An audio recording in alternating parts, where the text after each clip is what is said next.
Are you currently living in guilt? Have you done something that you yourself you're not proud of? And are you now facing the consequences of your actions? Have you disappointed certain people in your life? And are you struggling to come out of these feelings that you are having? I myself, I have experienced that, and hence I am doing this video so that I can share with you the things both from experience and both biblical perspective on how you can come out of the feelings of guilt. If you're new here, you're definitely welcome to my channel. I'm Charmaine Faith and I mainly post faith-based content. Please do join us by subscribing and pressing the notification bell so that you don't miss out on any video that I upload. And thank you so much for tuning in to this video.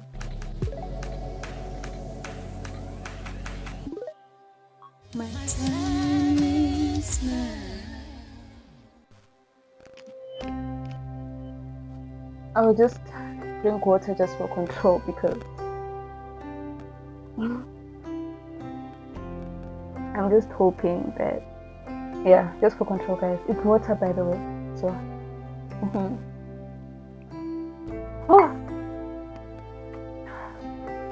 Once again, thank you for tuning into this video, and I hope that this video blesses you and it helps you to navigate your way out of these feelings. First and foremost, I would like us to look at two examples from the Bible, because remember, this channel is faith-based and we will always refer to the Bible, or we'll mainly use the Bible and then, yeah. So firstly, we'll look at the story of David, and I'm sure most of us, we know David. So David was a king, and he was, in other words, he was God's child, if I can put it that way. He was a good man. Actually, he was a good man, but there came a point when he did something that was shameful, if I can put it that way. So let us just look into the Bible. I hope that you do have your Bible, by the way. We'll just look at 2 Samuel chapter 11. So in 2 Samuel chapter 11, we are told of the story of David and Bathsheba, right? And this was when David slept with another man's wife, which was Bathsheba. And because he did this, and it was a wrong thing to do, but instead of him taking responsibility, he decided to cover up for his sin. He found out that Bathsheba was pregnant, and he tried to make Bathsheba's husband sleep with her so that it seems like the husband is the father of the child. But then the husband he didn't go according to what David had planned, and in short, David decided to kill Bathsheba through the sword of the enemies, right? And then we are later on told in chapter 12 of 2 Samuel, we are now told that Nathan now rebukes David for what he did, And in verse 13 it says, David said to Nathan, I have sinned against God, right? Or I have sinned against the Lord. And Nathan said to David, the Lord has put away your sin, right? You shall not die. Nevertheless, because by this deed you have utterly scorned the Lord, the child who is born to you shall die. Then Nathan went to his house. All right. And after that, we are told that David then was starting to fast so that, the child can at least live, and so that God can probably be gracious and be merciful so that the child can live and all that, And I know that you might relate so much to this, because you might have done something that is so wrong, and now the consequences there, like you cannot do anything about it. But then we are told that, I think it was 12 days later, on the seventh day, we are told that the child died. And in verse 22, it says that he said, people asked him, why have you stopped fasting now that the child is dead? Why are you not continuing to fast, And then he says in verse 22, while the child was still alive, I fasted and wept, for I said, who knows whether the Lord will be gracious to me that the child may live? But now he is dead. Why should I fast? Can I bring him back again? I shall go to him, but he will not return to me, And in this moment, David was now accepting that, okay, fine, he did something wrong, and now the child is dead, and he stopped fasting about it. He acknowledged that, okay, it is what it is, and he moved on. We know that he moved on because in verse 24 he comforted his wife Bathsheba, and they conceived another child who was Solomon. And by the way, Solomon was the wisest person, and we know that Solomon was a wise person, right? And he was wealthy and all that. Despite of David doing something so detestable against God, God was still merciful to him, and he was able to, Bathsheba was able to give birth to Solomon. So that's the story of David. And then we've got another example now. We've got another example whereby we've got Judas. Judas, this is found in Matthew chapter 26 verse 14. We know that Judas betrayed Jesus, right? This one in verse 14. Judas sold Jesus with pieces of silver, right? And we are told that he then regretted, or he felt guilty. In other words, he felt guilty of what he did.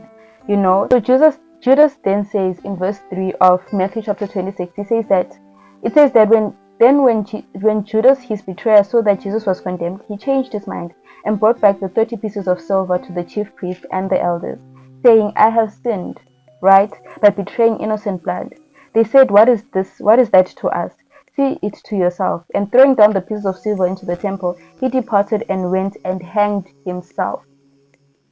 So we've got two examples here. We've got David, right, who accepted that, okay, he did a mistake, and he understood that God has forgiven him, and he moved on. He did fast, but then he stopped fasting when he realized that, okay, he needs to move on.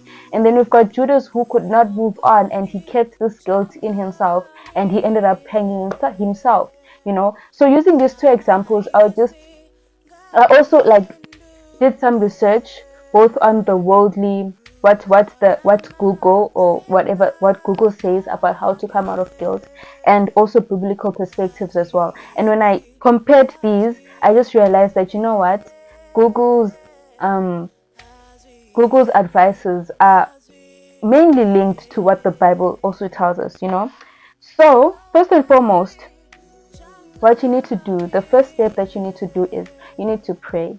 That's the first thing that you need to do. For me, when I did something that I was not proud of, I prayed, because I didn't know what to do, and I just didn't like the feeling that I was having, and I was like, what, God, please help me here, because I don't like these emotions that I'm feeling.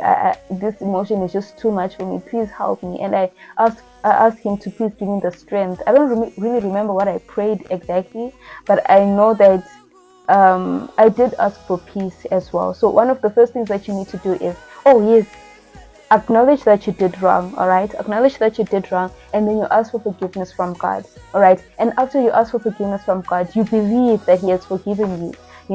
And now that He has forgiven you, you need to forgive yourself as well.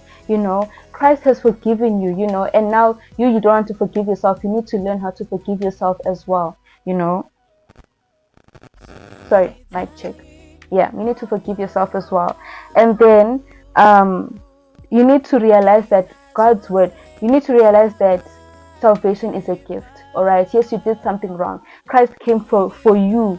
All right, Christ came for you. He died for you. He knew that you will do certain things that you will not be proud of, that He will not be proud of as well. So He died for you. He already forgave you. So why don't you forgive yourself as well? Acknowledge that, okay, you did something wrong, and acknowledge that, yes, you do feel guilty. And after acknowledging that, you need to pray and ask God for peace. You need to realize and also believe that God has forgiven you, so that you'll be able to forgive yourself as well. The other thing that I did was to seek help. And by seeking help, I mean that I couldn't keep it to myself, so I was like, what, let me text someone, or let me talk to someone, who I think might understand me better, and so that's what I did. I talked to that person, and it really helped me. He was saying the exact same thing that I'm actually telling you right now, that you need to forgive yourself. All right, yes, it is what it is. That's how sin is. You face the consequences, but you also need to forgive yourself, all right? Because Christ has forgiven you as well. So seek help, whether it's from a mentor, a friend, or your parents, whoever it is. Go and seek help. You know, sometimes we really need help from other people. And then the other thing is you need to dwell on the truth. You need to dwell on the truth. In Philippians chapter 4, verse 8, it says, verse 8, it says here, finally, brothers, whatever is true, whatever is honorable, whatever is just, whatever is, I got disturbed. Whatever is lovely, whatever is commendable, if there is any excellence, if there is anything worthy of praise, think about these things. In other words, stop thinking negatively. You know, when I was having these feelings of guilt, I remember the following day I was listening to the VM that I had sent, and I realized that most of the words that I was saying was, I'm a horrible person, I feel so bad and all that. Yes, I did something wrong, but now I was magnifying the problem, and I was exaggerating the problem by also now telling myself that I'm a horrible person, you know, and yeah, stop the negative talk. It's not going to help you. It will rot your bones. So instead, once again, it all comes with believing that Christ has forgiven you, you know, and all that. And also, don't dwell on the shame. Don't dwell on the shame. And you need to be open about your feelings and accept it, you know, and accept it.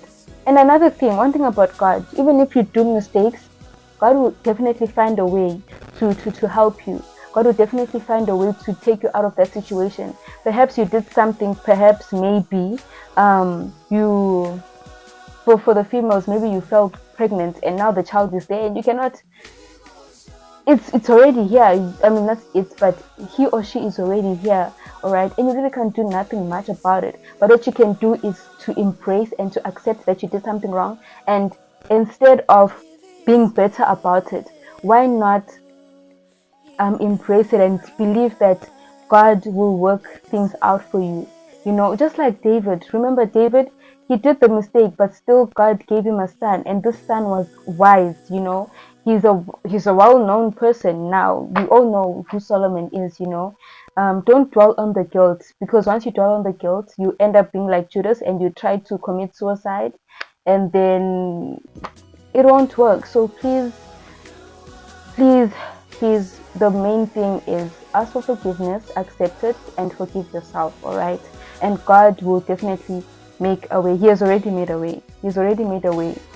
We always make mistakes in life. We do make mistakes in life, and Christ, it doesn't take Christ, or it doesn't take God by mistake. God knew that, okay, my child might probably do this and all that. So don't think that everything that happens will take God by surprise or something like that, you know. So yeah, that's it. That's literally it. Please do forgive yourself. That's all I can say. It is what it is. Life is like that. We move on and learn from your mistake. That's it. Learn from your mistake. Thank you so much for tuning in. I hope that this helped you. Yeah, we are in this together, guys. Please, let's not allow the devil to destroy us, okay? Yeah, let's not allow the devil to destroy us. Thank you so much for watching. Please do subscribe, and I hope that this blessed you. Bye.